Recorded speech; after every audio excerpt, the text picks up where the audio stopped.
श्री कुंज बिहारी, श्री सुखदेव, श्री श्यामचरणदास जय श्री गुरुदेव। भक्त भक्ति भगवंत गुरु चतुर्नाम बपु एक, इनके पद वंदन किए नासै विघ्न अनेक। संप्रदाय सुखदेव मुनि चरणदास गुरुद्वार, परम धर्म भागवत मत भक्ति अनन्य विचार। श्री भक्तमाल चरित्र श्रृंखला में आज हम स्मरण करते हैं संत श्री हरभजन दास जी महाराज, आचार्य महाप्रभु श्री श्यामचरणदास जी महाराज के शिष्य श्री हरभजन दास जी महाराज। श्री हरभजन दास जी आचार्य महाप्रभु की वाणी से प्रभावित होकर किस प्रकार उनकी शरण में आए। महाप्रभु के वो शब्द जिनसे श्री हरभजन दास जी बहुत प्रभावित हुए, वो उन्होंने सुने पढ़े, जिसमें मनुष्य जीवन की सार्थकता, नरदेह धारण करने की सार्थकता क्या है, उसका सर्वोत्कृष्ट लाभ क्या है, ये उन्होंने इस वाणी के माध्यम से समझा और इसी से प्रभावित होकर के वो अपने इस मानव जीवन को सुधारने का प्रण करते हैं। मनुष्य रूप को जन्म दुर्लभ जग माही है, देवन हूँ को कठिन प्रापत नाही है। सकल देव एहि भांति मनोरथ नित करे, मनुष्य जन्म को पाई के भव सागर तरे। नर शरीर को नवका समहि जानिए, वेद पुराणन माहि जो साख पिछानिए। सतगुरु केवट रूप हिये में आनिए, या नवका को पार लगावन जानिए। अलख ईस भगवान जो कृपा निधान है, भवसागर के तरन को रूप विधान है। तिनके शरणे आय चरण ही दास हो, प्रेमा भक्ति अनन्य करे निर्वास हो। या विदिशों जो पार न होवे नर कोई, आत्मघाती जीव जान लीजे सोई। पुनि 84 लक्ष की योनि मझार ही, पुनि 84 लक्ष की योनि मझार ही। भ्रमत रहत एहि भांति जो बारंबार ही। दारा सुत अरुबंधु हितु मन आनिए, मिथ्या सब व्यवहार जगत को जानिए। जो इनके माही बंधे चित देवई, कबहू मुक्त न होए जन्म फिर लेवई। ये पंक्तियाँ श्री आचार्य महाप्रभु श्री श्यामचरणदास जी महाराज की उनके ग्रंथ श्री भक्ति सागर की है। और यह वाणी श्री हरभजन दास जी को इतना प्रभावित करती है कि उन्होंने इन शब्दों में सारा सार समझ लिया नरदेह का। तो इस पद का जब सार उनको हाथ लग गया तो विचार करने लगे कि अब तो इन्हीं पंक्तियों के रचयिता श्री महाप्रभु श्यामचरणदास जी महाराज के चरणों में अपने आप को समर्पित कर दें। ऐसा हुआ। श्री आचार्य महाप्रभु श्यामचरणदास जी महाराज एक बार लखनऊ की यात्रा पर गए और लखनऊ यात्रा में लखनऊ के और आसपास के अनेक व्यक्ति उनके शिष्य बने थे। हरभजन दास जी भी लखनऊ के ही थे रहने वाले, और लखनऊ में उनकी श्री श्याम शरण जी महाराज से पहले ही भेंट हो चुकी थी। श्याम शरण बड़भागी जी से उन्हें श्री महाराज चरणदास जी के विराट व्यक्तित्व के बारे में पता चला, तो वे और ज़्यादा महाप्रभु से प्रभावित हुए। और जब महाराज की यात्रा लखनऊ पहुंची, तब उन्होंने फतेहगंज लाल दरवाज़ा में 1 सप्ताह तक अपना पड़ाव डाला।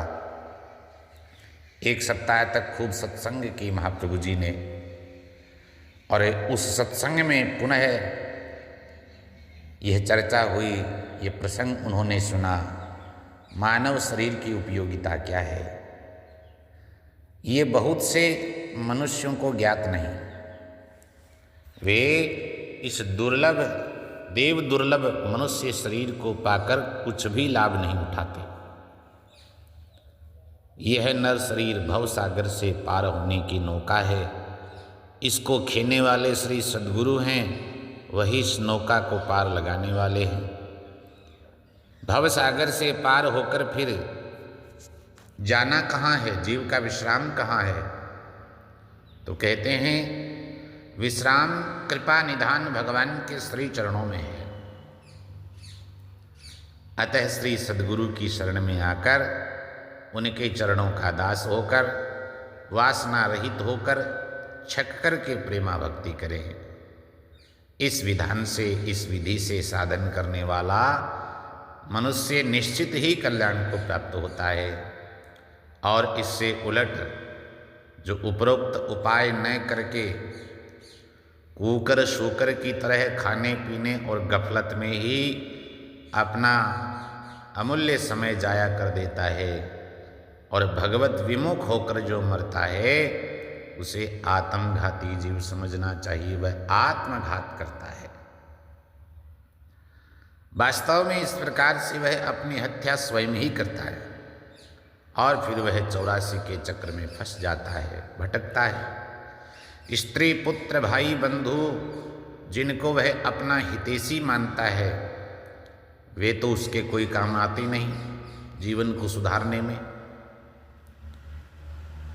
उल्टे व्यर्थ में उस जीव का चित्त इन लोगों में उलझा रहता है, वह कभी भी मुक्त नहीं हो सकता है। सत्संग में इन प्रश्नों का उत्तर मिला, इन पर चर्चा सुनी तो श्री हरभजन दास जी ने जीवन का संपूर्ण सार यहीं जान लिया और उन्होंने ये समझ लिया कि अब इस नाव को, शरीर को नाविक को सौंप देना चाहिए, अर्थात श्री सद्गुरु महाराज को समर्पण कर देना चाहिए। और ये जब बात समझ में आ गई तो फिर देर किस बात की थी। श्री हरभजन दास जी वहीं लखनऊ में लाल दरवाजा फतेहगंज में, जहाँ आचार्य महाप्रभु जी का संतों की जमात के साथ में पड़ाव था, जहाँ सत्संग चल रही थी, वहीं पर महाराज की शरण हो गए और श्री महाराज ने हरभजन दास जी को दीक्षा दी, हरभजन दास नामकरण किया। और उस समय उनके साथ और भी बहुत लोग जो आए थे श्री महाराज के शिष्य बन गए। 8 दिना लो वहीं रहे, मनुष्य सैकड़ों दर्शन लहे, जाके घर रहे धनवा जिया, नाम हरि भजन शिष्य सो किया। श्री महाराज श्री हरभजन दास जी के घर भी विश्राम किए, जाके घर रहे धनवा जिया, वो धन्य है, नाम हरि भजन शिष्य सो किया। हरभजन दास नामकरण करके अपना शिष्य किया, अपनी शरण में लिया।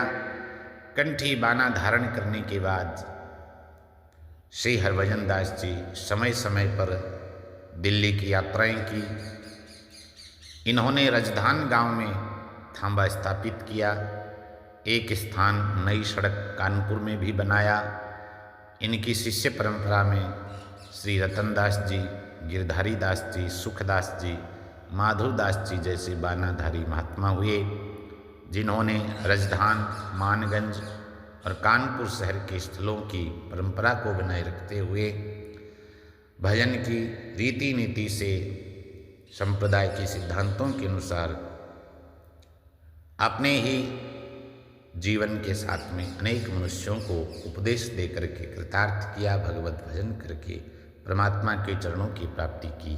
जय जय श्री सुखदेव।